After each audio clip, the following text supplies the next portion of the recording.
Yo, yo, yo, yo. Welcome to another episode of the Coach of the Controversial Podcast, man. I'm your host, Simply Nicholas87, and my co-host, Ty H. Hey, good evening, Good world. evening, man. For all the new people that haven't subscribed to the channel, y'all go hit that subscribe button, hit the like button. Also, hit the notification bells, let you know when we get ready to go live. And this is week 4 of the Anson Bearcat preview recap shows, man. So we've been rolling pretty good with these. I'm enjoying them. I think a lot of people are enjoying it themselves, getting the whole insight of what we get, our views on what we see, and what everybody else sees as well. But we're gonna get into it, because I know tonight a lot of people probably getting ready for the NFL kickoff for the night, and so we're gonna try to make it pretty quick, and we'll go over everything like we need to as usual. But I want to get a recap for week 3. Anson played against former conference rival Piedmont Panthers. They did win 26-6 in a second half fashion. What did you think of the game? And well, again, the ultimate thing is that we came away with a victory. Never apologize for winning a game. We won the game convincingly by a three-score game, won it 26-6. As far as things to clean up, still turning the ball over a little too much, and mainly ball security. Fumbled the ball several times, including once even in the red zone. Had a bad fumble in the fourth quarter as well that allowed Piedmont to get back on the field to try to get some points on the board. The thing is, the competition is going to get tougher and tougher as the year goes on. You have to protect the football. Now, I want to give kudos. Quarterback Luke Hyatt has done an excellent job protecting the ball. He hasn't turned the ball over at all, hasn't thrown any interceptions. He hasn't fumbled the ball. He's making good decisions with the ball. So I want to give credit to him. However, out of the backfield, the other mates in the backfield got to do a better job of securing the football. Again, as the season go on, as you get to playing tougher opponents, ball security is going to be paramount. And if you can't hold on to the ball, that's going to be a problem because you're giving the opponent extra possessions and you're also taking potential points off the board for your offense. So you have to hold on to the ball. In the first half, we moved the ball up and down the field. We outgained them in the first half. The issue was we weren't finishing drives. We had a turnover in the red zone, which was a fumble. We also had a field goal get blocked in the last 2 minutes of the half. And then on Piedmont's final drive, I did not like how our defensive backfield was looking. We got at least 4 pass interference penalties in one single drive. Piedmont was just taking shots downfield, and our DBs, our corners, were just grabbing the receiver or not looking back to locate the ball, which allowed them to get several easy first downs, and they capped it off with a touchdown. You can't have that either because you're going to get attacked through the air, and that comes down to who's training these guys. I'm hoping that when coaches look back at the film, that's something they go back and instruct, like, hey, make sure you turn around and locate the ball. Let's not get silly penalties like this. So that's something that needs to be cleaned up. Now, as far as what I did like, in the second half, they came out looking like an entirely different ball club. Offensively, the offense became more efficient. They were moving the ball anyway. This time they began to finish their drives. It's like when they tied the game up at 6-6, from that point, they never looked back. They scored 3 touchdowns in the third quarter, ended the third quarter up 19-6, capped another touchdown off in the fourth to finish with 26 unanswered points in the second half. I loved the aggression of the defense. They were dialing up some blitzes, and they were able to get pressure to the quarterback, pressure to Piedmont's quarterback to get him off the spots and make him make rush decisions. I think the defense played an excellent game. There was only one drive that was in question that was right before halftime. Overall, the defense has played an excellent game and has looked good so far this season. We have a lot of speed in the front seven, and they're able to get penetration in the backfield. So I like what the defensive line is doing. They're stout against the run, and they're getting penetration in the pass rush. I like what the linebackers are doing. They're fast, they run downhill, and they're quick to get in the backfield. So I think the first 2 levels of the defense doing exceptionally well. Something I love about the defense, they get a lot of takeaways. They've gotten a takeaway in every game this season. They had multiple takeaways week 1 against the Cabarrus Stallions. They had a takeaway, a fumble recovery against Pinecrest. And they had, I believe, 3 takeaways in this game. I think they recovered a fumble and Exception. and had 2 interceptions. Exception, So yeah. when you're trying to build a championship formula, when you're trying to become a championship defense, takeaways is part of the equation. And that's for the rest of our opponents, I think that could be a scary sign because this team has the potential of a team that can get white hot. If they continue to get those takeaways and the offense continue to come together and be efficient and continue to put up points, as the offense improves, if this defense continue getting takeaways the way it's doing, this is a team that can get streaky hot and can actually make a lot of noise as the season goes on. And the scary thing about it is this team only has 6 seniors. That's the scary thing about it. So this is a team that's a young football team, got a lot of sophomores starting, which is probably why the JV is losing so much. But you got to understand a lot of the sophomores on varsity, which means you got a freshman laden JV team. This is a team that got potential to do great things this season. If that offense can protect the ball more, because we probably should have scored more points in the second half, because we were marching down the field again and had a bad turnover on the sideline, and we can continue to get that together. This could be a very dangerous team this year and a team that can compete with anybody this year. So I love how the defense is getting takeaways. It seems like the running game is starting to come into form. The offensive line is starting to gel a little bit and get a push. Something else that was a welcome sight. The wide receivers were starting to come alive and make some plays. Shout out to wide receiver number 10. He seemed like he got his confidence, got in his rhythm. They got him some quick, easy throws, and he got into a rhythm, and he got to showcase his speed. And what I like about him is when he is in rhythm, when he catches the ball in stride, he has great run after catch ability. I enjoyed watching him turn the speed up and run after catch. If he and Hyatt can continue to develop that chemistry, same thing with wide receiver number 19. He has similar abilities as well. Both of them came alive in that game. If they can continue to gel and build that kind of chemistry, provided an offensive line can block up front to allow time for that to happen, along with the running game coming around, I think this offense could be dangerous. Furthermore, I like that they kind of took the chains off and allowed Hyatt to take some shots downfield. That was a beautiful against the blitz when he hit Jakari Hickson down the seam for that deep touchdown pass. That was beautiful. He threw another nice one, nice on right in the corner of the end zone, a nice pass that was perfectly placed as well. So they let him. He hit a few deep shots. They let him actually take some shots downfield, and he showed that he does have the ability to push it downfield when called upon. So that also helped loosen things up in the running game. So as far as what I saw, yes, there's some things to clean up, but this team is headed in the right direction.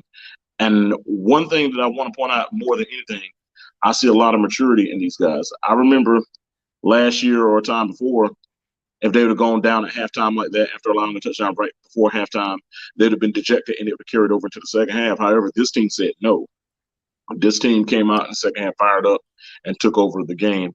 Another thing I see with the maturity is I'm not seeing unsportsmanlike conduct penalties from this team, and I love that. That means they're focused, they're doing what's necessary, and they're not getting distracted. Like last week, I remember one player got heated, and 2 of his teammates came and pushed him out the way to keep him from doing something consequential. I saw a similar situation where a player got heated, and a teammate pulled him away from that situation. So I love the fact that the guys are holding each other accountable and keeping each other from doing consequential things that could hurt the team.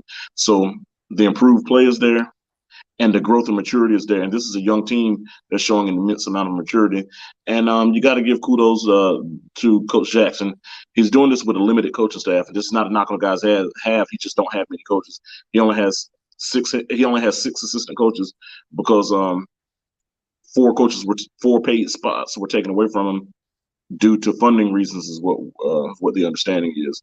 So and you know what? Kudos to Coach Luke Hyatt, the former assistant head coach and the current quarterbacks coach and offensive coordinator and assistant head coach. He and Coach Jackson are working together, and right now they have this team headed in the right direction, and I'm excited to see what happens next.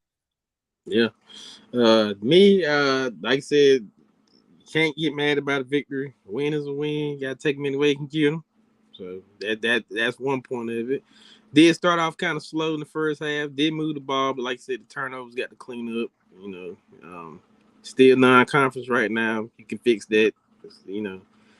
Those things can be fixed. Special teams, better performance. I get it. I mean, you had a field goal that got blocked. Yeah, but that happens. But as far as the kickoff and stuff like that. It's way better, more awareness this time.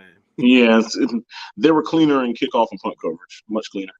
Yeah, so I give them kudos to that right there. Like I said, they got white hot in the second half, and that's to me that's the most important part of the game, the second half.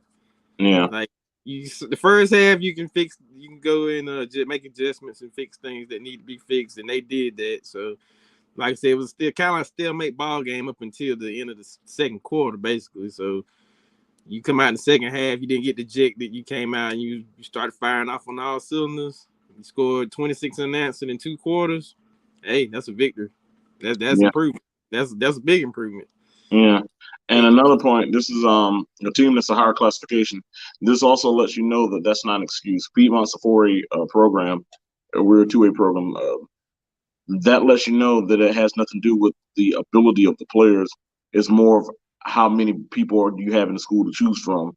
So, of course, if you got more students to choose from, you have a higher probability of being able to assemble more athletes. But that doesn't necessarily mean that you're going to have better athletes. Right. And Anson had the better athletes, and it showed on the field. Even though Piedmont has more students, even though Piedmont's a 4A size school playing against a 2A size school, we had the better players, the better athletes, and we out executed them.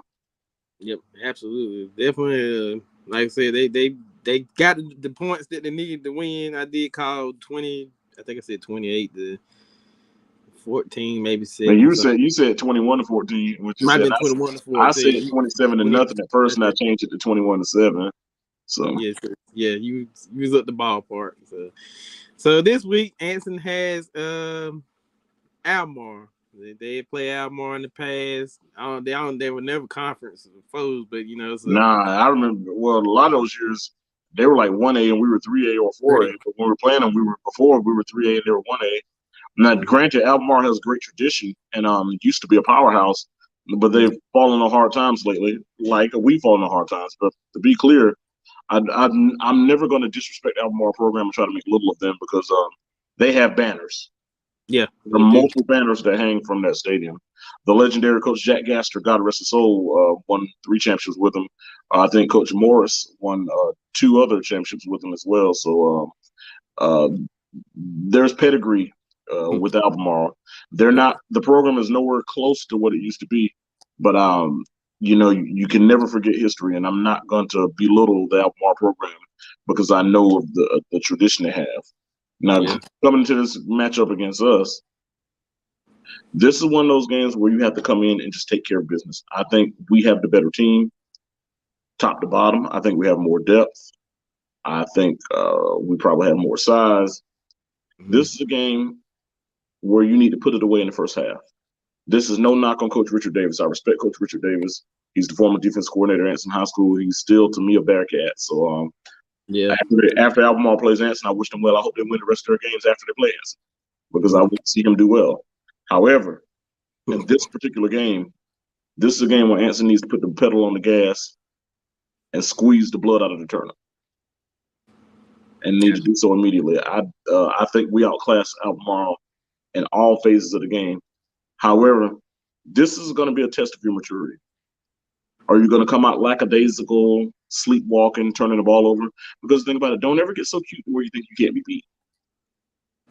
But as far as I think Anson should be able to establish the line of scrimmage early in this game. Again, I know this sounds cliche, but if Anson establishes the line of scrimmage, we should be able to run the ball right down the throat. I don't think they have anyone who can stop Hickson, whether Hickson is running the ball out the backfield, whether you have running routes at receiver, or whether you have him in the shotgun at quarterback. Whatever position he is, if the ball gets in his hand, I don't think they have anyone that can stop him. If the line blocked, I think those receivers who are starting to come to life should be able to make big plays and have some opportunities as well. Because I think if you put them in one-on-one situations, I think our athletes are going to beat theirs. So this is a game I think that should be won handily. I know Albemarle won last week. They won 51-23. They lost the first 2 games. Albemarle appeared from the scores. I haven't watched them play, but from the scores, they appear to be competitive defensively. Because I was looking at the scores. They lost the first game to Thomasville 14-0. It seemed like that wasn't on the defense. You give them 14 points, you've done your job defensively. They lost to West Stanley 18-6. So It's not like they're just giving up a lot of points. So it's offensive woes. Right. Yeah. Right. And that's where we have to I feel like they're going to come out and try to compete on defense. I feel like, well, even when we saw them last year, they were very young. We beat them 33-0 last year, but you got to understand they were very young. Mm-hmm. And I mean, really young. I know we were young too, but they didn't have the amount of players in depth that we had.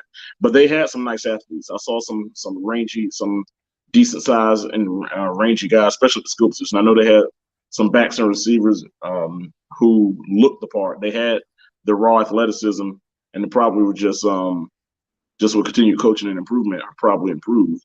I know even on defense they had some decent sized guys and decent guys who had decent speed. So it's not like they don't have guys who can run or athletes who can get out there and do something. It's just a matter of it all having not gelled together yet. And right now, it doesn't appear to have gelled, but they did get a win last week. So they're probably coming in confident. They got to win. You have to come out and take care of business. You cannot take anyone lightly because if you come out not ready to play, you can be beaten.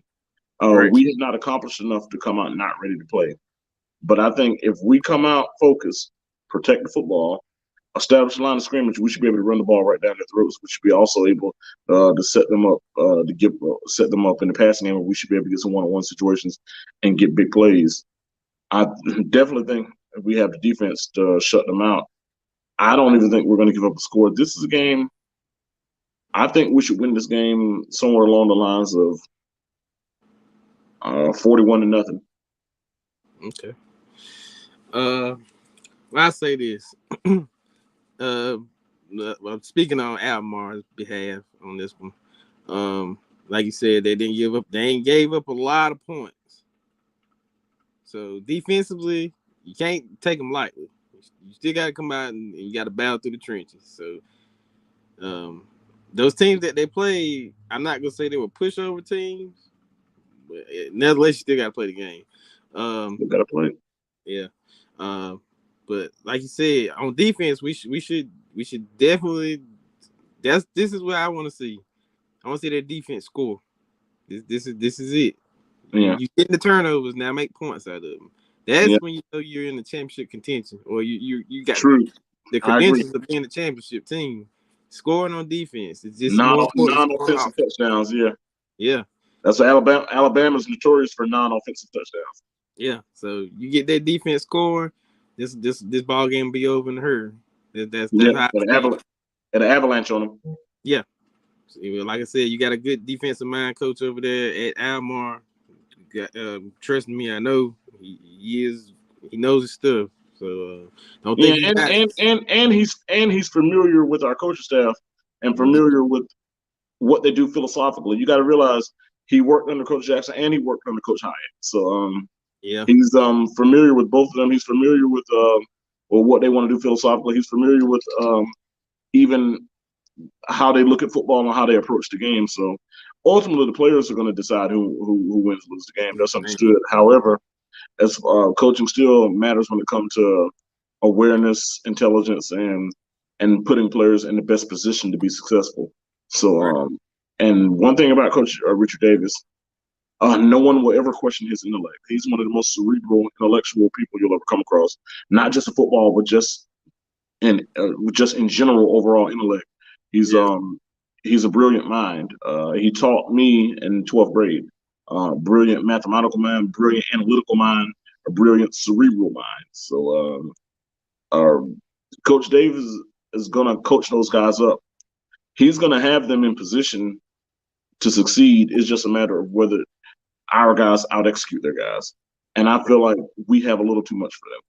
I mean, I think that's what it comes down to. If our guys are focused and do what they're supposed to do and just come out there and just take care of business, I think we have a little too much. And I think what's going to happen, our defense is going to overwhelm them and going to force turnovers, and those turnovers are going to lead to points, whether the defense scores in themselves or put offense in the short field. I think this is a game where you're really going to see an avalanche, and you're going to start seeing it come together for this Hanson team. Yeah. But again, like I said, for this week, I expect the defense to get 2 touchdowns this week. Defense. I take them. I take them 2 touchdowns. I take them. And I'm going to go with a score of, I'm gonna say Anson 44, Almar 0. All right, we're basically saying the same thing. I said 41 nothing, you said 44 nothing. Man, they better not come in there and disappoint us tomorrow. Man, I done seen some weird. We done seen some strange things, man. We have, but I think if they come out and, like I said, they don't if push like they did last week, come out strong in the second half if they got to, and just put the points on the board, do it. But if you come out in both halves, dominating both sides of the ball, hey, it might be higher than 44. Who knows? I'm in favor of all of that. All in favor, let it be known by saying but at the same time, you know what I always say, you still got to play the game. Yeah, still got to play. I'm about to say, like I said, the 11 kids on the field at one time will determine the outcome. Yeah, considering the opponents that they played so far, minus the Packers game, Anson ain't really gave up a lot of touchdowns. Yeah, and even with the Packers game, a lot of that was because the offense couldn't get going. Right. And they put them in a bind where they got worn down in the second half, mainly in the fourth quarter. Also, the turnovers at the offense. There were several times the defense was put on short field, but that defense more than held their own. Yeah, they were put in disadvantageous situations multiple times. I'm put it like this: last week you pitched a shutout in the second half. Look at it that way. Yeah. So your offense got going. You pitched the shutout in the second half. That's the formula you need. Keep it clean. It's just I want them to put a complete game together. I think tomorrow is a great opportunity to put together a complete game. Absolutely. And tomorrow, I don't want to see us turn the ball over. I want to see the ball security. I want to see us efficient in the red zone. The things you got to clean up, because you got to clean all those things up before you get in conference play. And most definitely. And the good thing about it is nice when you can talk about things to correct after a victory. So the opportunity is gonna be there. I think this Anson team has all the potential in the world to be a very special team. It's just a matter of going out there and actually doing it. So like I said, if you can meet the biggest things that could be fixed before conference starts is these pre-snap penalties. These I would say pass interference penalties as well. Yeah, you got to work because when teams see that, if they see that you're suspecting the secondary, they're gonna try to attack you downfield. Oh yeah, they're gonna try and what else? The holding calls. And you know what? I'm confident that Nelson Rushing to get the offensive line straight. The return of Nelson Rushing has been paramount to the offensive line. Because one thing about it, Nelson's going to put those guys in position to succeed. He's going to work with them. He's going to teach them. And I think as the year goes on, you're going to see improvement in offensive line play. If Nelson Rushing is there coaching them, I'm confident. Yeah, I'm confident. Yeah, so like I said, the things can be fixed. It's non-conference right now. You're above, your head above water. You're not at 500. You got a chance to be 2 games over. You can be 3-1 coming this week. It's looking good going in the conference, man. That builds a lot of confidence of you. We got several games. We still got several games before conference. After this game, you still got Mount Pleasant, and then after that, you got Pageland. Yeah, and then you got that bye week in between that, and then I thought the bye week usually after the last non-conference game, right? Yeah, that was Central Pageland's last non-conference. Yeah. So bye week after that. Yeah, then you start off. I know it's 1 week at a time, but this Anson team, they got 3 non-conference games when you include tomorrow. I would like to see, of course, it's 1 week at a time, but I would like to see Anson really take charge, win this game, win the next one, and win the next one. They're capable of doing it. I want to see them show that level of focus, come together, and take care of those games. Yeah, you got the potential because, like I said, you finish out this stretch, you get that week off, get focused, get healed up, get ready. Because, like I said, when you start conference, you got 2 good ones.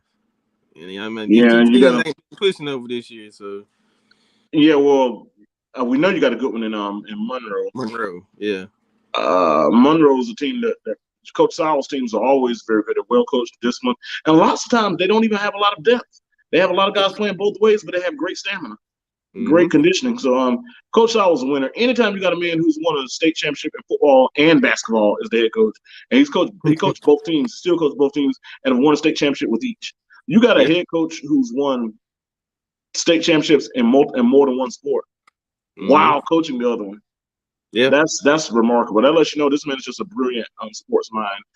Coach Sowell is probably the greatest coach in Union County history, just across the board of any sport. Agreed. With the longevity, and he's at Monroe, where he doesn't have the resources that Weddington and places like that have. He's there at Monroe, so I have a lot of respect for Coach Sowell out there at Monroe.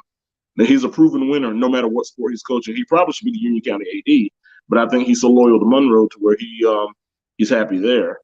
But as far as our conference, Monroe is the team to beat. There's no ands, ifs, and buts about that. Yeah. I know Forest Hill.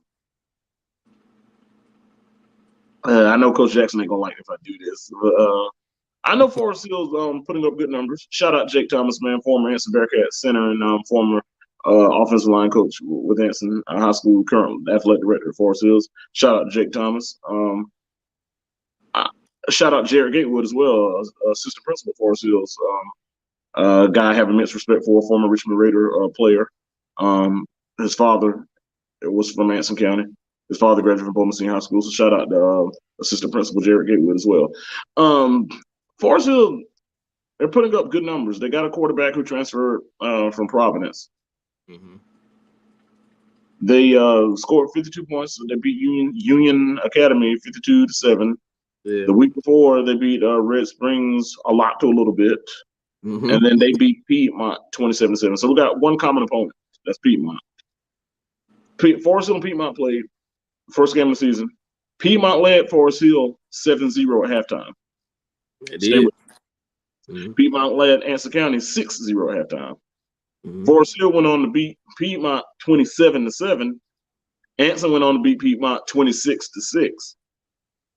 So, I mean, I don't know how the two teams match up because I haven't seen them. Because sometimes individual matchups, mutual opponents don't necessarily dictate how the matchup will be.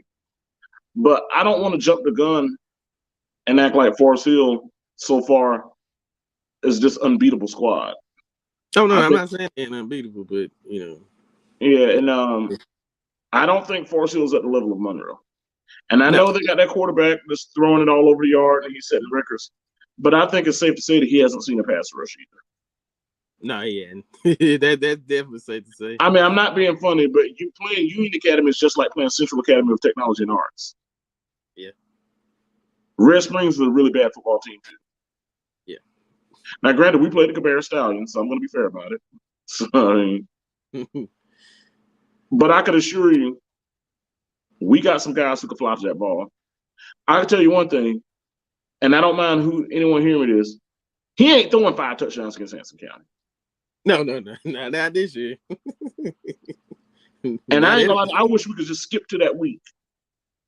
They coming down to Waysboro this year. They beat the crap out of us last year. Yeah. But it's not the same Anson County this year. Let me tell you something right now, my people in Marshville and Wingate. He don't want none of this Anson County. Tell him. But he's going to see a real defense then. That'll be the first real defense he will have seen probably all year. It's not like he's throwing for a bulk load of yards. He's throwing a bunch of yards and touchdowns against beat-ups. That's true. And I can guarantee on to you, when they show down in Anson County, we'll be ready. Anson County will be ready for them. They'll be ready. They gotta get that payback. Because last year, make your coach happy. Hey, make your coach happy. The rivalry is back. Yeah, make your coach happy, man. Give him this W. Man, this is a W that I can't. Let me tell you the last time. It's been a long time since Anson and Forest Hill played each other, but both teams had winning records. Man, that's boo. That's probably been before I don't think I was. Yeah, because some of the time we played in the first game of the season, so nobody had a winning record because of the first game. Yeah. There were other times where one time I know we had a winning record, they had a losing record. Then a time where both of us had losing records. Over the last few years since we've been in conference together, most of the time we both had losing records, and we both sucked. So I remember Anson County and Forest Hill would pack out the stadium where you have cars all the way down by National Guard Armory. Yeah, that was probably like the next thing to Richmond County. Yep. Yeah, Ridgewood. Hey, Forest Hill Yellow Jackets. The rivalry is back. Mm-hmm. We'll see y'all in Waysboro in a few weeks. See you in Waysboro. Hey, man. Key thing, I'm jumping ahead of the gun, but I'm just going to say this. Hey, man. Last year is last year. Your coach then came up here. He then told us the whole situation. Make him feel some kind of way about this game. Don't do what you did last year and let him down in front of everybody. You quit on him in front of everybody. You quit in front of everybody. Give him some fight, man. I mean, go out fighting. At least if you go out fighting, that gives him some hope. He has hope anyway. But that right there it'll show him that, last year's gone. This is now New Year's. Let's get that out the way. It is what it is. Hey, speaking of a team quitting, your Oregon Ducks. Yeah, come on. You think I was gonna let that go as we transition to college football? Hey, look, man, I'm here right now to let you know that Bo Nix needs to be benched, and I will be the advocate of it. Well, what about the 49 points the defense gave up? Well, we knew we had no defense. That was the point. we supposed to have the offense. We didn't have the defense. Well, the Pac-12 won't be in the college football playoff unless USC goes undefeated or USC's one loss because they love USC. I don't think USC that good. I think if they play somebody good, they're gonna get killed. Man, they mediocre. They ain't that good. I don't think nobody in that conference is gonna be that good this year. Honestly, nobody in that conference is gonna make it. We ain't even in 25 anymore. So nope. And something else to grind my gears, man. I want to talk about my Charlotte 49ers. Here we go. Week 0, we traveled to Florida, in Florida Atlantic, and Boca Raton, Florida, coached by Willie Taggart, former Oregon Ducks head coach and former Florida State head coach Willie Taggart. Got the doors blown off of us 43-13. Defense looked atrocious. Mm-hmm. Blown coverage is a secondary, giving up big plays, guys out of position on defense. Last season, the team won 4 of its first 6 games. We're off to a 4-2 start. They ended up losing 5 of the last 6, including the last 3 games of the season. All they had to do was win 1 game, and they would have gotten to a bowl game. They ended up losing their last 3 games, including a loss to 3-9 Louisiana Tech. And then you open up the season, you go on the road in week 0 and lose to Florida Atlantic. That's a conference game. Okay, that's not the end of the world. You lost that game. The next week, you host William and Mary, an FCS team. You host, which is formerly known as Division 1AA. You let a 1AA team, an FCS team, we're FBS, Division 1A. You let an FBS team, a 1AA team, come in your building and beat you 41-24. And your defense gave up 41 points to an FCS team. I know William and Mary is one of your better FCS teams, but an FBS team has no business losing to an FCS team. FBS is the highest level of football in the NCAA. And we lost to a team a subdivision below us. Not only did we lose to them, we lost to them convincingly. I lost to them 41-24. This is a team that nearly brought back the majority of the starters from last year, the Charlotte team, that was supposed to come out and have a good year this year.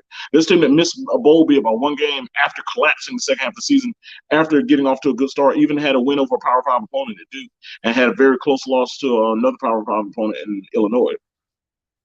And now this week, we're at home against the Maryland Terrapins. That game will be in Charlotte. I'll be at that game at Jerry Richardson Stadium. Mm-hmm. And I never imagined we would go into that game 0-2. We're 27-point underdogs. Maryland's a mediocre team out the Big Ten, but you got to come out and play. And our defense still looks atrocious. Now, what bothers me is Coach Healy had, ever since he's been at Charlotte, he's been labeled the next big thing. Shout out to Brock Lesnar. He's been labeled the next big thing. He's the guy he has Power 5 written all over him. He's going to get a Power 5 job. He won't be at Charlotte long. You know what? He might not be at Charlotte long because he might be at the unemployment office if this keeps up. Now, at this point, and I've told people this numerous times, Coach Will Healy is not a head coach. He is a cheerleader. He is a rah-rah guy. He's a salesman. People compare him to Dabo Swinney, and people are saying that he's the next Dabo Swinney.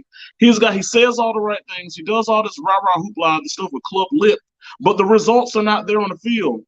His team has got progressively worse in each of his 3 seasons, and now going into year 4. He only had one winning season. That was his first season. They went 7-5, lost the bowl game to Buffalo. And from that point, from that first year when they got to a bowl game, he hasn't had a winning season since then. And now he started this season off 0-2, including a blowout loss to FCS William and Mary, when he brought back nearly all of his starters, at least the majority of his starters from last year's team, and this team was projected to be a decent team. There is no excuse for this, and at this point, how can you continue to excuse him? His game management, evidently the preparation, is not there. Look at how bad his defense is. There's no improvement at all. He's made changes on the staff. He hired a new safeties coach. He hired a new defensive coordinator, and I'm not still seeing any improvement. And at this point, he hasn't done great in the recruiting. He hasn't really been that aggressive in the transfer market. He has done nothing to improve this program, and now this program is worse than it was when he found it. And at this point, he has to be held accountable. And when I read when people like Julian Council, and Julian Council, I'm going to tell you what he is. No, I'm not going to do that. Julian Council, you ever watch Boondocks? Oh, yeah, I just got through watching it earlier today. You know, there's a guy, and I believe he has a funny-shaped eye. Ruckus. Yeah, don't say his first name. Just deal with Ruckus. Yeah, Ruckus. Yeah, Julian Council's kind of like him. You catch my drift. Yeah. And so like he got audacity on Twitter to talk about something. I'm not doubting Coach Healy, but now there are legitimate questions about the state of the program. You're not doubting. This man has lost 7 games in a row. The team has shown no signs of improvement, and we're talking about, and people still revere this guy like, oh, he's the next big thing. I'm like, at this point, the luster is off of him. What it was when he was at Austin Peay, that's an FCS school in Tennessee, right at the Kentucky border, the Austin Peay Governor. Mm-hmm. His first year that they went 0-11, they had a bad team. The next year he went 8-3, and people's like, whoa, he's a guy who could turn programs around. Kind of like the way people look at Matt Rhule. Then the next year he went 5-6. Okay, a step back. You might say that, hey, they may have had a couple of fortunate bounces, took a step back. He took the job here at Charlotte. Mm-hmm. Charlotte, the year before he got to Charlotte, I think went 5-7, 2 years removed from a 2-10 season with Coach Lambert's players. Timmy Horn was on that team, by the way. Timmy Horn was starting defensive tackle on Charlotte's first ever bowl team before he transferred to Kansas State. He takes that team. They get off to a 2-5 start, off to a rocky start. It's his first year. He wins the next 5 games. They go 7-5 for the regular season. They end up getting the first bowl bid in school history. At that point, it's looking like, hey, what everybody thought about him is real. This guy's the guy. The next year, it's a COVID-stricken season. They only played 6 games. They went 2-4. I'm not going to be too hard on them. Gave them the benefit of the doubt, given the start and stop. They had so many games get canceled or rescheduled. The constant start and stop. You can never get in a rhythm. I don't hold it against them. Next year, it looks like he got the team right. First game of the season, they beat Duke out of the ACC. I was at that game. Yeah, I remember that. They win 4 of the first 6 games through the bye week. They're 4-2, 2 wins away from a bowl bid. Look like they're well on their way to another winning season. And then they lose 5 out of the next 6, including the last 3 games of the season. And then go into the next season, year 4, and then he's lost his first 2, including a blowout loss at home to FCS William and Mary. No matter how you feel about him, there is no excuse for that. This is a results-driven profession. When you go to work, I'm not going to tell people where you work, but when you go to work, are there not tasks that you're expected to complete when you go to work? Yeah. And they expect you to do them right. Is that correct? Yeah. And if you don't do them, and if you don't do them right, you do them wrong. If you do them incorrectly or do them wrong or don't do them efficiently or effectively too many times, there's going to be some action where you're going to start getting written up and eventually let go. Is that correct? That's correct. Same thing with my job. I have tasks that are expected of me. Mm-hmm. If I don't do those tasks efficiently and effectively for an extended period of time, I'm going to be held accountable. And that's when disciplinary actions such as write-ups and eventual termination will come into play. Mm-hmm. So in Coach Healy's profession, his task is to win football games and improve his football team. His team has regressed from the time he's taken over and has continued to lose football games and is still on a 7-game losing streak dating back to last year, despite returning the majority of his starters. And I know someone may say, well, Chris Reynolds got hurt the first game and he missed the second game. Chris Reynolds doesn't play defense. That defense is god-awful. And last year, the defense was the 3rd worst-ranked defense in the entire country and all of FBS. Right now, they're looking like they're on that same trajectory. And at some point, Coach Healy has to be held accountable. And I'm going to say Coach Healy deserves to lose his job. If they don't get this thing turned around, he deserves to lose his job. He's not a guy to build a program around.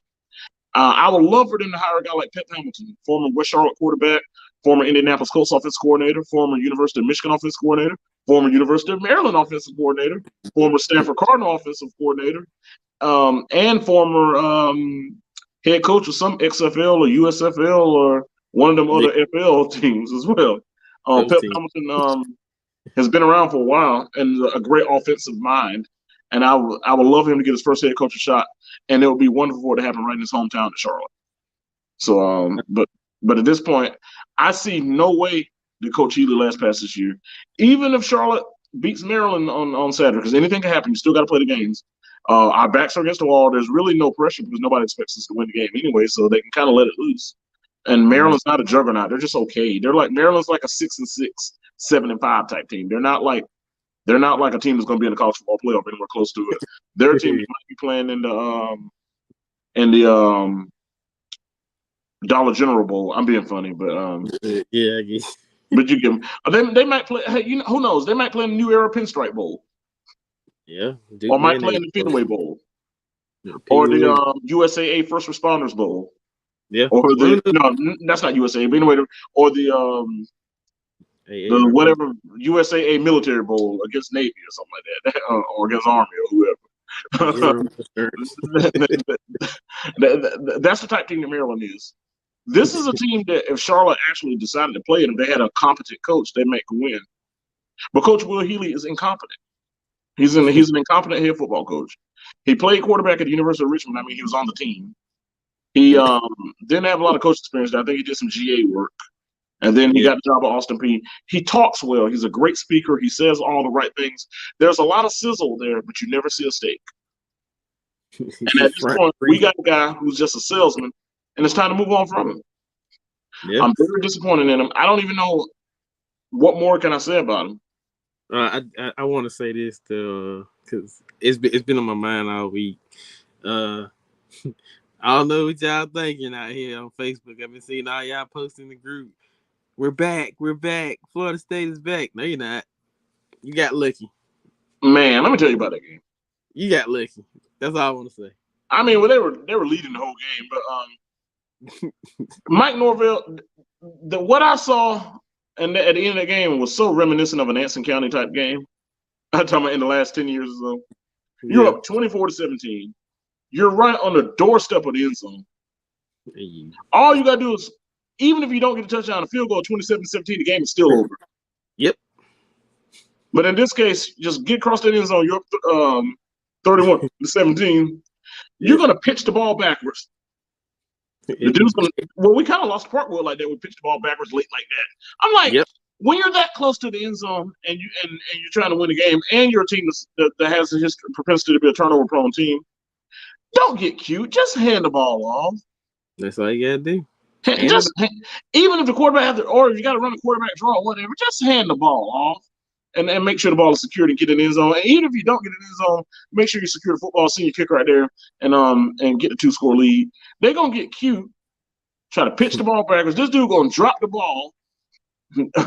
LSU recover, and then even with that, I'm like, well, it's only a minute and some change left, and they got to go 99 yards. Their defense not gonna let that happen. Guess what they did? Right?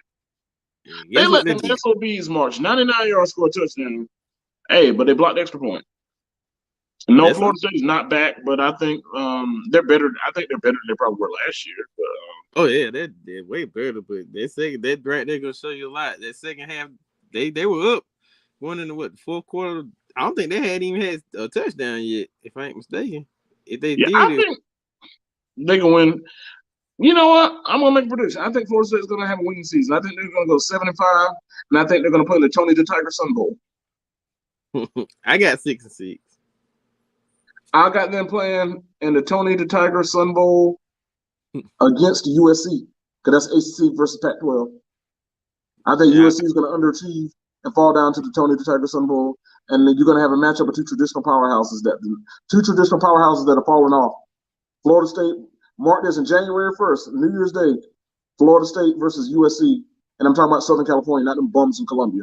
USC, Florida State versus USC in the Tony the Tiger Sun Bowl in January. That game is going to be great. Speaking of ACC, I want to get to the juggernauts, allegedly, of the ACC. They won 41-10. I watched the game. Should have beat them by a lot more than that, but whatever. It's football. You're going to apologize for winning 41-10? That team, yeah. Georgia Tech, that's a conference game. That's not like they were playing against the Citadel. Well, still. Yeah. Anybody else would have won 41-10. Nobody would be saying anything about it. Listen, here's my point. If Alabama would have won against them 41-10, everybody would be talking about they're in championship form. But it's because Clemson is still not one of those traditional blue bloods, so people always want to poo-poo on them. But go ahead. No, I agree with that. Like Alabama didn't play anybody, so of course they're gonna win 55-0. Of course. But, well, I don't think Georgia Tech is better than Utah State. A little bit better, you know what I'm saying? Yeah, right there. They're right there. Georgia Tech, I think, will beat Utah State if they played. Yeah, they'll beat them. I don't know if it'll be a blowout, but they'll beat them. They'll be like 24-17 if they played. That's fair. Fair assessment. I just got one issue. That quarterback, they're gonna have to go ahead. They're gonna have to switch soon. I see it coming. Well, here's the thing. He played well in the second half. People act like the second half didn't happen. I mean, he did. But okay, maybe his first test of the year, first game of the year. I give him that. And first of all, in the first, I mean, he had a bad fumble. He shouldn't have fumbled the ball on the run. But when they put him out on the motor and let him move a little bit, you got to realize that offensive line is not great. It's not terrible, but it's not great. They don't have guys like T. Higgins and guys like Mike Williams and guys like what's the other receiver they had back when Lawrence was playing there? Justin Ross. And guys like that. They don't have those vertical guys who can get down the field, and they don't have that slot guy who can carve the teeth of the defense. That Julian Edelman type guy like Hunter Renfrow was like their Julian Edelman type. But they don't have that, and then they don't have the guys to blow you over the top. They got a bunch of Devin Funchess type guys. Yeah. They got a bunch of big 6'4", boxy, big 6'4", big body guys who box you out. But their receivers are not getting a lot of separation, so they're not getting a lot of space between receivers. And it's not like he's just having an eternity to get rid of it either. So it's one of those things where they're no playmakers out there making plays. Shipley's the only playmaker they got. Yeah. On offense. And they might have to move him to slot receiver some just to use him like Renfrow just to carve the teeth of the defense. But he can do separation like he won't do. He can. Yeah, true. And their running game is not just dynamite. It's okay, but it's not like they're just running down people's throat when they run it. Secondly, even when they switched to the other kid, the game was already 34-10 when they put him in there. There was no game pressure on him. He went, okay, you're gonna go by a couple of on one series where there's no game pressure. The game is already over. The game was over when they put the kid out there. I'm like, there's no game pressure on him. You're up 34, and I'm not saying the kid can't play. And ultimately, he might be the guy for the job. But I'm saying, I don't see how people say that based on the first game. I don't know. I maybe first game assist. And I'm not a fan of. I'm gonna say his name. I'm not a fan of DJ Uyunglele. I'm not a fan of him at all. I think sometimes he hold on to the ball too long. Sometimes he's not certain of himself, and he doesn't see down the field well. So I'll acknowledge that. But at the same time, it's not like the playmakers are making plays for him either. You know who he reminds me of? Who?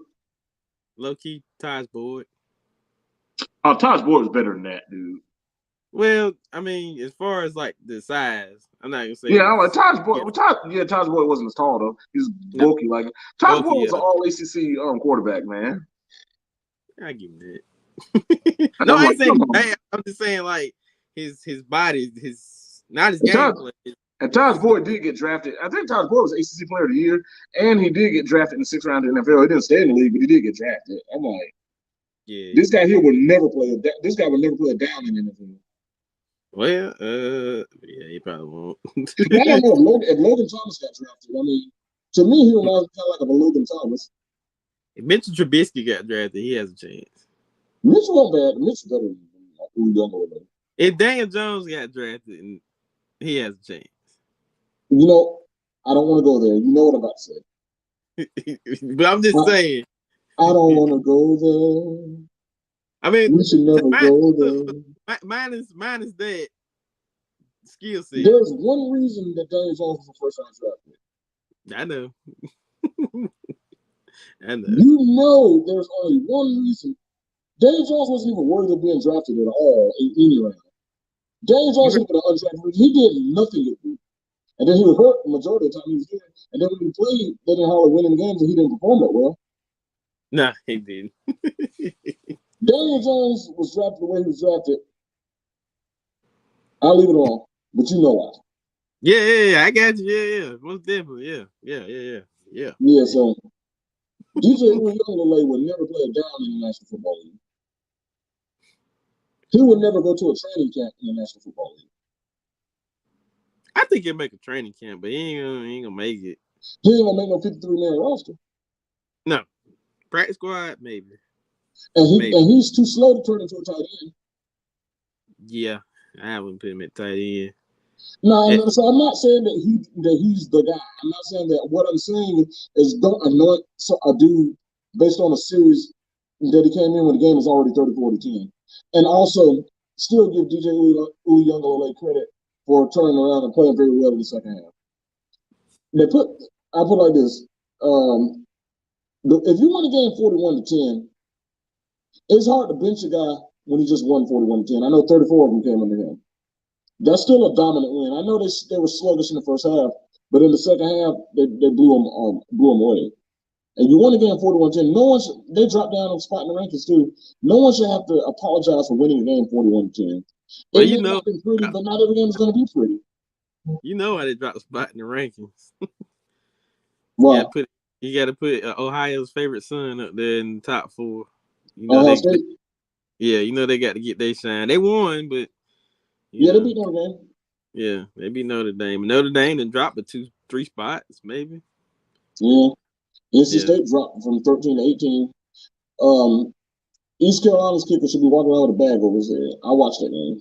Yeah, I did too. They had a chance to win that game. Well, number one, they should have never been down from the start. He would have made the extra point. He missed the extra point. That would have made it 21-21.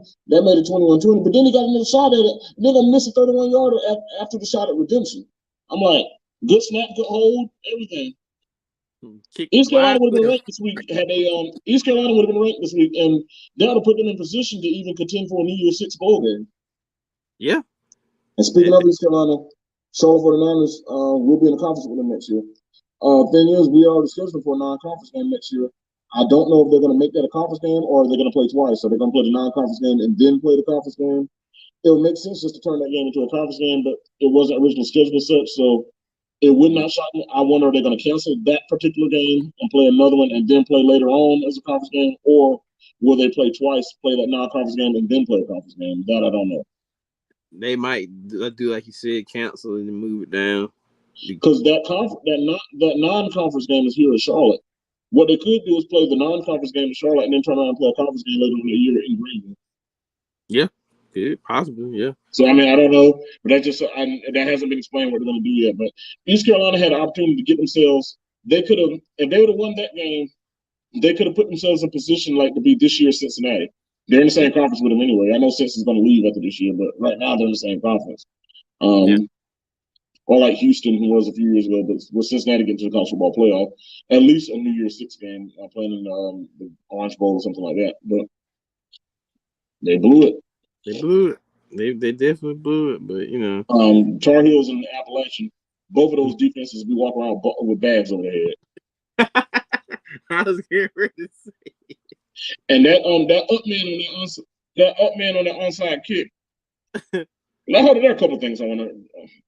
When App had a chance to tie the game up on 2-point conversion, take the lead to win the game with 2-point conversion, that SB stand wild and get lazy trying to be cute, backpedal and fail and stumble.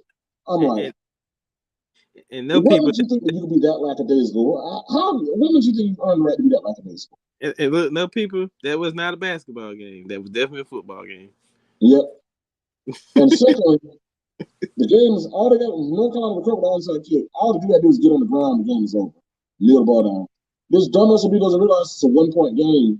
If you run a game for a touchdown and make the point after, it's still going to be an 8-point game, 1-score game.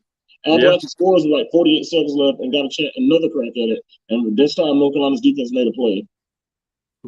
The Tar Heels, I know you got your Tar Heels stuff on. When the Tar Heels play somebody good, they're going to get killed. This is basketball. But when they play somebody good, they're going to get killed. Oh yeah. There's no question about that, man. Look, man, I don't know. Their The defense, defense they was still struggled against the Florida. or They somewhere, but struggled against the Florida A&M Rattlers a week. I know they ended up winning 58-24, 62-24, something like that. But that game was a 35-24 game in the middle of the third quarter. it was. And FAU had half of the team not available due to, I don't know if it was COVID or what, but it was due to some illness with the team. They didn't have like almost half of the guys available, and then they struggled against them. And then they gave up 61 points to Appalachian State. Yeah. They played somebody good. I know that's 2 wins. Who they play Friday? They play Georgia State at Georgia State. Yeah. And, they should win that game. I said they should beat Georgia State. They should. Should. Yeah. I mean, this is that bad. I don't know. South Carolina, they did put up 12 against South Carolina, so don't be surprised if they put up 20. What was the score between Georgia State and South Carolina? I think it was like 30-12. It wasn't like an extreme blowout, but they beat. Right, it wasn't.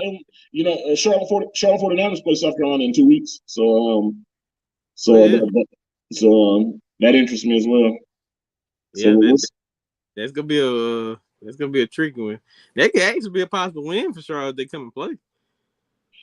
Charlotte's defense is just bad. Well, yeah, I mean, I don't know how good South Carolina's offense is. Well, they got Spencer Rattler now. Yeah, Spencer Rattler. But I never thought he was that good even in Oklahoma, so we'll see. And he got less resources around him in South Carolina, so I think it'll be worse. He'll regress in South Carolina. Oh, yeah. I was thinking he was going to go to somewhere like one of these schools that actually had some sort of contention, like an Ole Miss or, something. I see Ole Miss. That makes sense with Lane Kiffin. Yeah, an Ole Miss or, you could have went to you went out to a Pac-12 team like Washington or something like that. I can see that too. All of that, Yeah, but you went to South Carolina that is not contending for, not even ranked, not even contending for the. And the thing is, and they don't even have the weapons and the resources that they even had at Oklahoma. They don't. So I mean, nowhere near that. Like I wouldn't even say second string wise either. Like the second string. With Charlotte's problem, their defense is so bad to where I just don't know, man. Like it could be a potential blowout, or it could be a potential shootout. Yeah, possible. Yeah, I still feel like we end up losing the game like 49-35 or something like that. It could be, but I'm not gonna. The Carolina prepared to be scored on a lot this year by everybody. So I just put it like that. Considering that they played, was it FAMU, right? That's what they played the first. Yeah. FAMU got destroyed last week by Jackson State, right? They just demolished them like they were. You know what? I think Jackson State could beat North Carolina. I think they can too. But Deion said, give him some time. Let him get his resources. Yeah, he said he want to get the trenches right before he gets playing teams, Power 5 teams somewhere. And he probably can beat them. They wouldn't beat Alabama, come close, but they could beat North Carolina.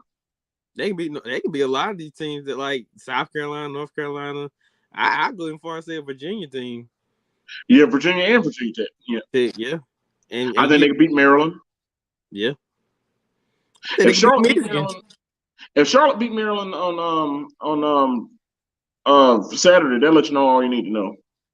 Yeah. And if they come, you never know. I mean, I tell people, I say you still got to play the game. I was talking to I know my cousin Kenyatta, her husband Kyle. He's a Charlotte alum. He was at the first 2 games. I mean, the game against William and Mary, and we were talking about the game and the upcoming game. He was like, "Man, we just gave up 40 to William and Mary. You really think we're going to beat Maryland? It's going to be a slaughter. They'll probably score 60 or 70 points if they want to." I said, not necessarily. Each game is its own entity. It's 1 week at a time. Yeah.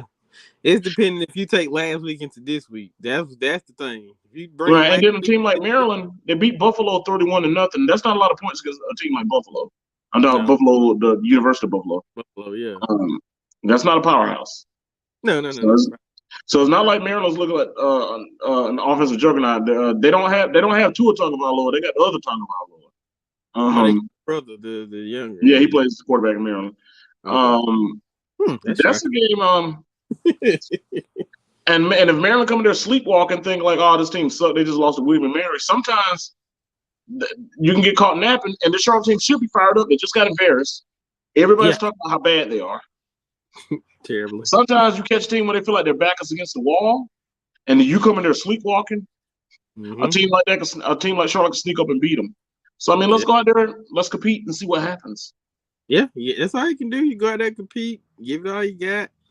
You come out with a victory. You can come out with a L. You know. Yeah. NFL starting tonight. Yep. I got the Rams and the Buffalo Bills. I don't have a score on that right now. Yeah, and quite frankly, I'm not that interested in the score on it. I'm going to watch the Panthers and the Browns. Yeah. That'd be a pretty interesting one. I'll get interesting ones. You got who is it? Yeah, Mayfield and all that stuff. Yeah. With Sunday night game, that I'm leaning. You know what? I don't even like this team, but I'm leaning towards Dallas to win this game now. Who Dallas playing? Tampa Bay. Tampa. Mm-hmm. They opened up against Tampa last year, like on Thursday night. Yeah, they got them Sunday night this year. Well, I want Dallas to win, and you know why? I know why. Yeah, of course. Tampa's in the NFC South. Yeah. I don't think Brady's gonna be mentally focused this week. Well, whatever. Yeah. He got no money. His wife leaving. You can just get another one. Yeah, that's true. He could buy another one. I don't mean play that. Football. I play football to 50 now, so. You know, I'm not gonna get in his marital business, and quite frankly, I don't wish failure on anybody's marriage. So, you know, that's an unfortunate situation. Nevertheless, since he is playing, he still has a job to do. And it's just like if I was going through something like that, I'm still expected to do my job. If you were going through something like that, you'd be expected to do your job. So I'm not going to hold him to any different level of accountability. He has a job to do. And if he's available to play and deem himself available and ready to play, then it's his job to show up and do his job effectively. I really can't wait for the Monday night game because that's going to be a slaughterhouse. That's who playing? Seattle and Denver. Denver should win that game. By a lot. I mean, Seattle named Geno Smith the starting quarterback. That's what I said. It's good. You're trying to get the first pick in the draft. Yeah, of course you are. Either way, whoever you would have started, that was the whole thing. The fact that lets you know I don't even know who else they had. The fact that Geno Smith beat whoever that other person is, that tells you all you need to know.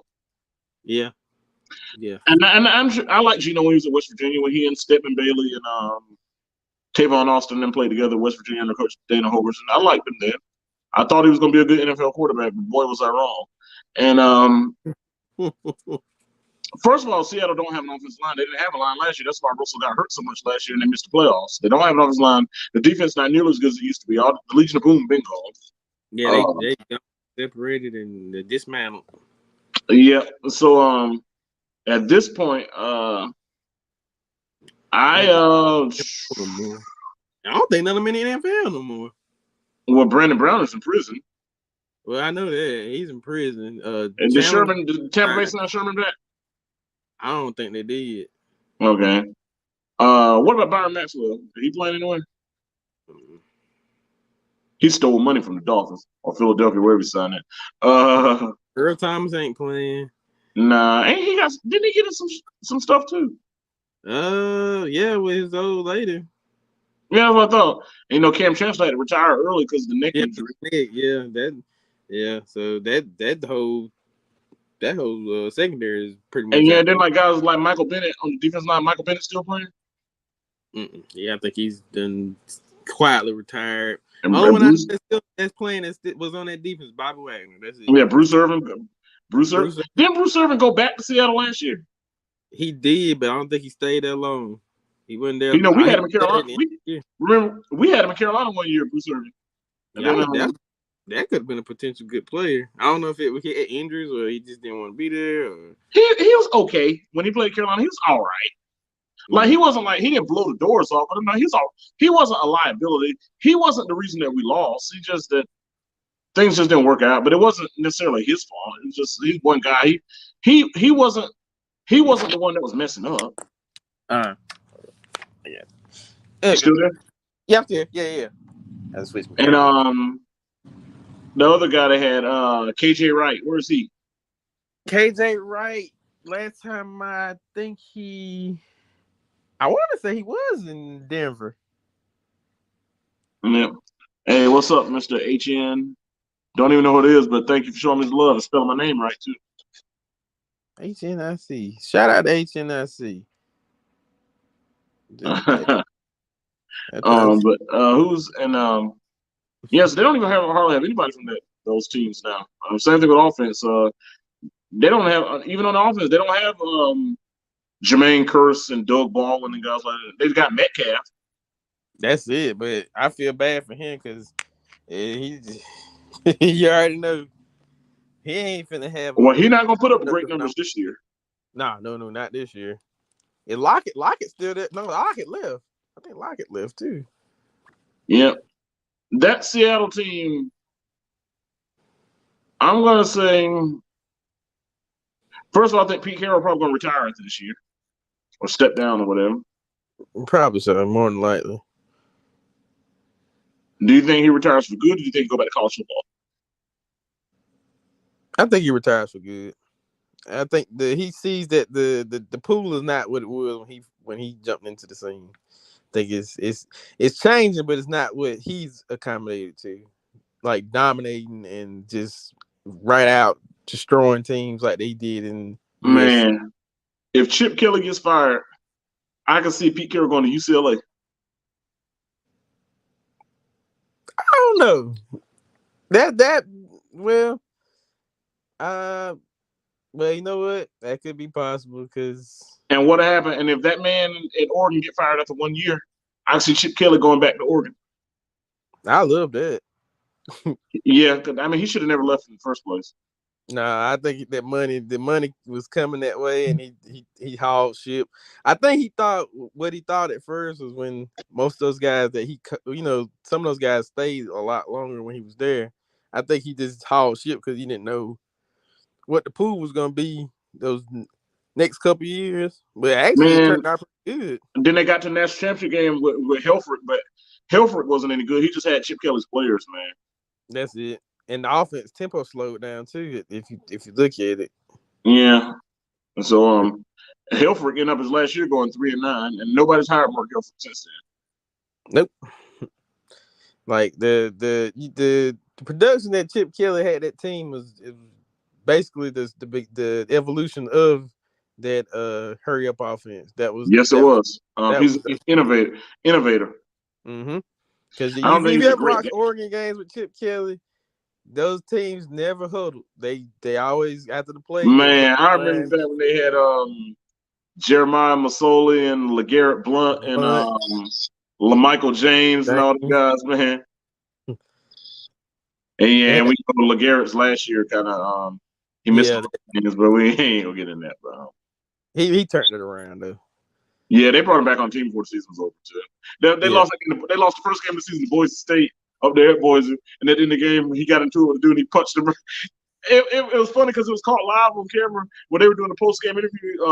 ESPN was interviewing like somebody else, and you saw it in the background when he just run up and bam, put a haymaker on that dude, and I'm like, what? He took a shot. He took a shot for the team. Took a shot for the team, man. And then that's how LaMichael James ended up. Kenyon Barner. Yeah. Then after that, they had DeAnthony Thomas, right? Yeah, DeAnthony, and I think it was Kenyon Barner and all them guys. Yeah, I think Pittman was. Yeah, Pittman might have been there. Yeah, Pittman was there. Yeah, Pittman. I remember they with Darren Thomas, they got to the national championship game. They lost to Cam Newton and the Auburn Tigers. Yeah, Darren Thomas was low key was a decent, good quarterback. I'll tell you someone, man, I thought would have been a first-round pick had he not towards this year. Chip was just offense coordinator then. He wasn't the head coach. But Dennis Dixon, you remember him? Yep, Dennis Dixon was a good one. He played and he tore his last year there. He ended up being a fourth-round draft pick. But he's a guy that they thought was going to be a first-round draft pick before he tore his knee up. That was like 08, 09, something like that when Dennis Dixon was there. Chip was just the offense coordinator then. Yeah, because Dennis Dixon he played for the Ravens for a little while. He was with the Steelers. The Steelers are the ones that drafted him. Yeah, but I know he went to Baltimore for a little while too. I believe I was just saying he was drafted by the Steelers. Yeah, by the Steelers. Yeah. But he was now that was I'm not gonna say he was Michael Vick, but he could throw it. He could really throw it. Oh, certainly good, man. Oregon had some good teams that missed out on winning the national championship. They definitely should. That year they lost Ohio State, man. I thought they had that in the bag. Like they should have blown. Yeah, because they beat Florida State like 56-18 or something like that. And who was the quarterback that year for Ohio State? Wasn't it what's that dude? Well, I mean, during the year, Braxton Miller got hurt in the year. JT Barrett was started because Braxton Miller got hurt and JT Barrett started. Then JT Barrett got hurt in the last game of the season, and then Cardell Jones ended up starting in the Big Ten championship game and in the college football playoff. So in the championship game, Cardell Jones started. Because I don't think I don't know none of them. I don't think none of them got drafted. Well, wait a minute. Braxton Miller got drafted as a wide receiver because they changed him to wide receiver while he was at Ohio State. When they stuck with JT Barrett and Cardell, I think, left or whatever. But Cardell played in the league as a wide receiver too. Here's some trivia. Here's see if you answer this one. Name another Ohio State quarterback that went wide receiver. Terrell Pryor. Yeah. Took me a second, but I got it. Yeah, Terrell Pryor definitely was. He went to the NFL, came on. That's what it should have been all along. Yeah, he definitely should have. Because sometimes they would use him wide receiver at Ohio State. His first year, when they had Todd Beckman there, they would put him in there wide receiver a little bit. Then eventually they benched Beckman and just stuck with Pryor. Yeah, but like I said, I mean, you had there was another one. There was another one that was at Ohio State that was a good quarterback, but I ain't heard nothing since he did get drafted. I do remember him. I think Troy Smith. Yep, there you go, Troy Smith. He played with 49ers for a little while. Yeah. I didn't really hear a lot of, hoopla about him. He was there like when Mike Singletary was coaching the 49ers. Oh, man. He can't put up with it. Can't deal with it. Now, what did he say? Guys who think they're better than the team, they're bigger than the team, cannot win with them, cannot coach with them. I'd rather have 10 guys. You remember that? Yep. When he benched Vernon Davis at the time. And Vernon Davis changed his life. Yeah, he sent Vernon Davis to the locker room, told him to go take a shower. Yeah. The franchise at the time was the franchise player. But that's like being a big fish in a little pond. At that time, they were bad at that time. Yeah, but I'm just saying, like, he drafted high, and he was expecting these monster numbers. Hey, you remember his brother Vontae Davis retired at halftime of the game? Oh yeah, with the Bills were playing on. They got killed in that game, and they were getting killed at halftime. He's like, you know what? Did he ever come back to the league? I think the game was passing me by, and it's time to move on to the next chapter of my life. I'm like, come on, man. He knew what that was. You already know what come on, man. You retired at halftime? Like, come on, man. Like, what my man said, I can't do this no more. That's like quitting a job on your lunch break. Well, technically, that's what it was. It was a break. Quit on break. I remember one place I used to work at, there was a chick that did do that because I was at home that day. This when I was still in college. This place I was working at on the weekend. I mean, I was at home. This was during Christmas break. And my boss called me like, hey, we need you to come in. He's like, so-and-so, Jane Doe quit. He said she called during her lunch. She went off lunch break. She called while she was on lunch. She's like, I can't take it anymore. And she quit. I'm like, come on, man. You can't quit during your lunch break. Quit on break at halftime. That man said, he was retire at halftime. I'm like, come on. Did he ever come back to the league, or that was an official retirement?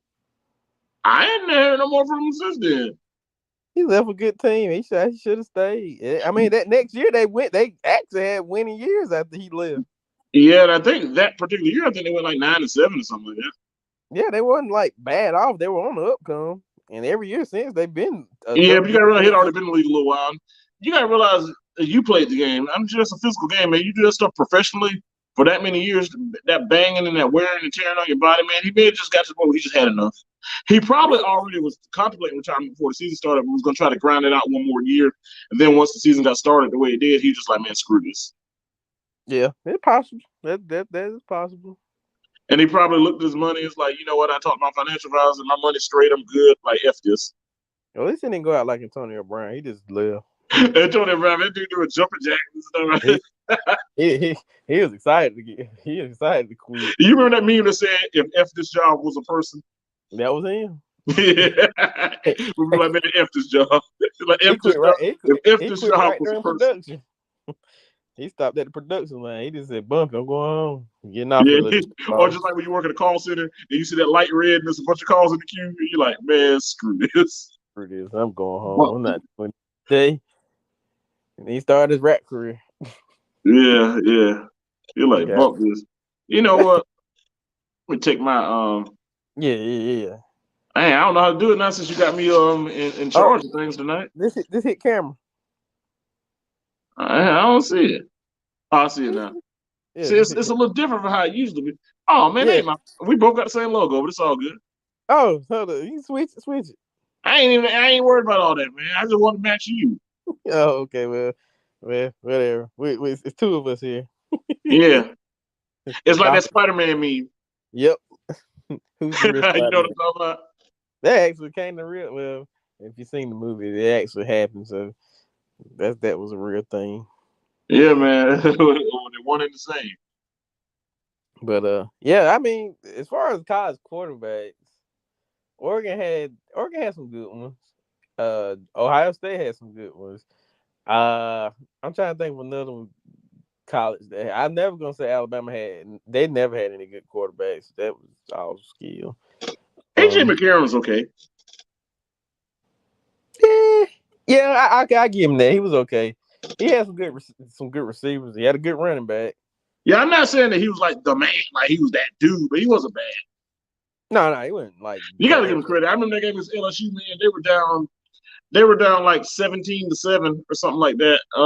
With like 4 minutes left, he led the back to win the game, like 21-17 or something like that.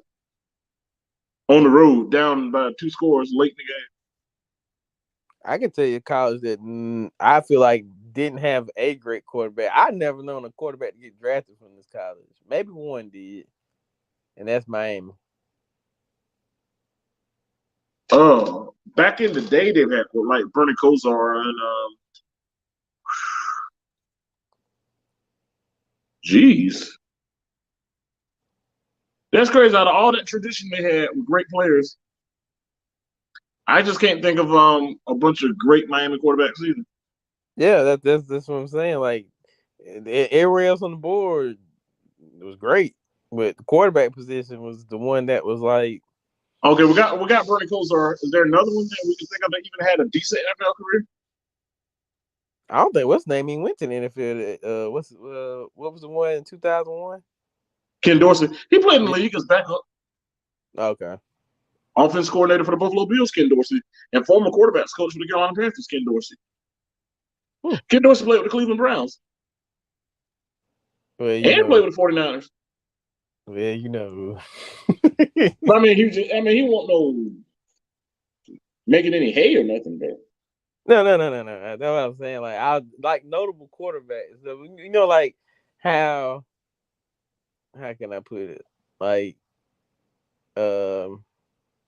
say like Michael Vick was probably the best quarterback that ever come to Virginia Tech, which he was. Yeah. There's no ifs, ands, or buts about that. He was the best quarterback to come to Virginia Tech. Clemson, you had two. You had I'm not sure about the 80s, but this generation you had Deshaun and you had Trevor. You had two, Deshaun Watson and Trevor Lawrence.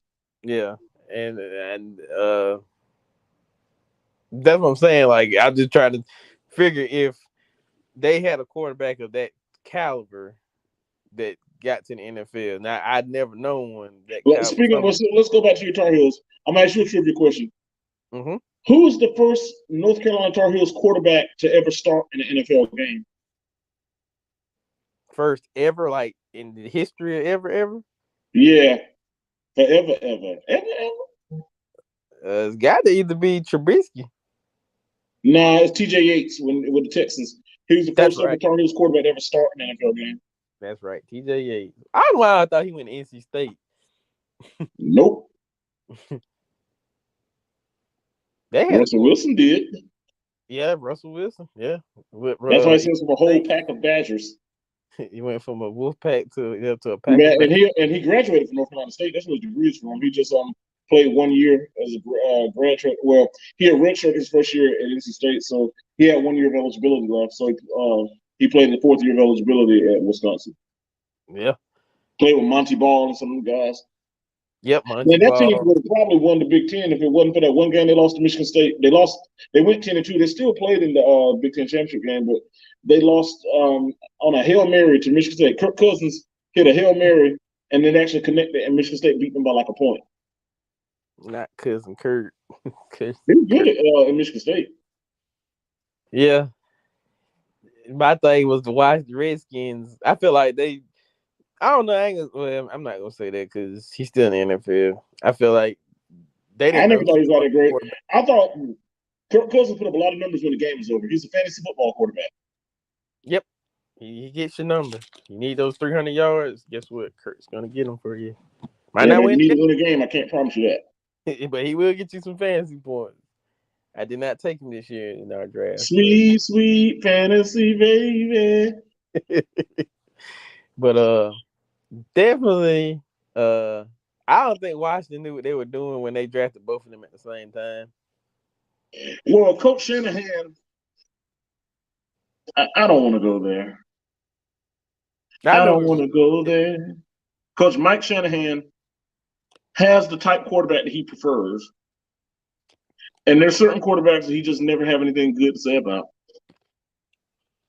Yeah. You had a dynamic. I don't want to go there. We should never go there. And you know what? I'm going, and I know we're going. I said I'm not going there, but I'm going halfway there. I'm put it like this: halfway there. Oh, go ahead. Halfway there. I feel like as a coach, you don't put your best player in that situation to get hurt before a playoff game. I think you started him knowing that he was injured. Thank you. That right there lets you know a lot. That's all I got to say. That means he didn't care anything for his well-being. There you go. Because he's not an honorable man. And I don't mind calling people out. Coach Mike Shanahan, you are not an honorable man. You heard it here first. Heard it here live. Hey, man, but I got to go get me something to eat, man. So I hadn't eaten since lunchtime today. All right. Well, we're finna shut it down, man. Appreciate everybody for coming through. Shout out to the Hinnick for coming through. Cause that's what I'm gonna call it, the Hinnick. The Hinnick. Kurt Hinnick. Yeah, Kurt Hinnick. That's the perfect name. Yep. Shout out to the Hinnick for falling through tonight. Appreciate you, man. But we'll be back next week, man. We'll catch up. And until then, everybody take care of yourselves, man. Have a good night. Good night.